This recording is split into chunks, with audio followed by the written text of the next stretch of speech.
বর্ষার বিকেল মানেই চপ পকোড়ার ডিমান্ড প্রচুর। সারাদিন অক্লান্ত পরিশ্রমের পর আমাদের সকলেরই খুব সহজ কিছু রান্না বানিয়ে নিতে ইচ্ছা করে। আজকে নিয়ে এলাম একদম ঘরোয়া উপকরণ দিয়ে আর খুব কম সময়ে বানিয়ে নেওয়া যায় এরকম একটা রেসিপি। নমস্কার বন্ধুরা, দ্য রিস কিচেনে আপনাদের সকলকে স্বাগত।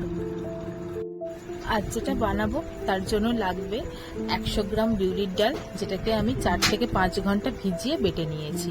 তার সঙ্গে 4 চামচ সুজি, 2 চামচ টক দই, পরিমাণ মতো নুন, 1 চামচ গোটা সর্ষে, অল্প একটুখানি হিং, একটা বড় পেঁয়াজ কুচি, 4 থেকে 5টা কাঁচা লঙ্কা কুচি দিয়ে ভালো করে হাতের সাহায্যে ফেটিয়ে নেবেন। 5 থেকে 7 মিনিট ফাটাবেন, তাতে বড়াটা ভালো ফুলবে, খেতে খুব ভালো লাগবে।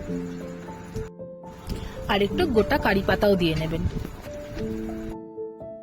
কারি পাতা, হিং, সর্ষে আর বিউলির ডাল, এটা হচ্ছে এক অনবদ্য কম্বিনেশন। এটা আমরা সবাই জানি, আমরা ধোসা ইডলিতে খেয়ে থাকি, সাম্বারে খেয়ে থাকি, তো সেই ছোঁয়াই দেওয়ার চেষ্টা করেছি। অবশ্যই বাড়িতে এই রেসিপিটা একবার ট্রাই করবেন, করে কমেন্টে জানাবেন কেমন লাগলো। ভালো মতো ফেটানো হয়ে গেলে এবার কড়াইতে সাদা তেল গরম করে ছোট ছোট বলের আকারে আমরা এগুলো ভেজে নেব।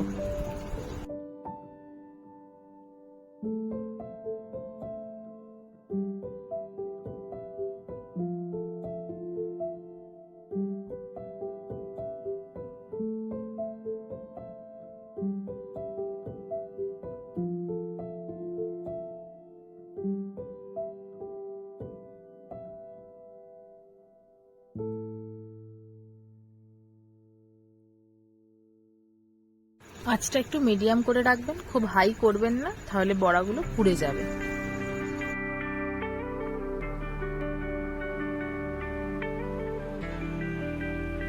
দু পিঠ খুব ভালো করে ভেজে নেব উল্টো পাল্টে। এরপর তুলে নিয়ে গরম গরম সার্ভ করে দেব। রেসিপি ভালো লাগলে লাইক, কমেন্ট, শেয়ার করবেন আর চ্যানেলটিকে সাবস্ক্রাইব করে দিয়ে যাবেন। ধন্যবাদ।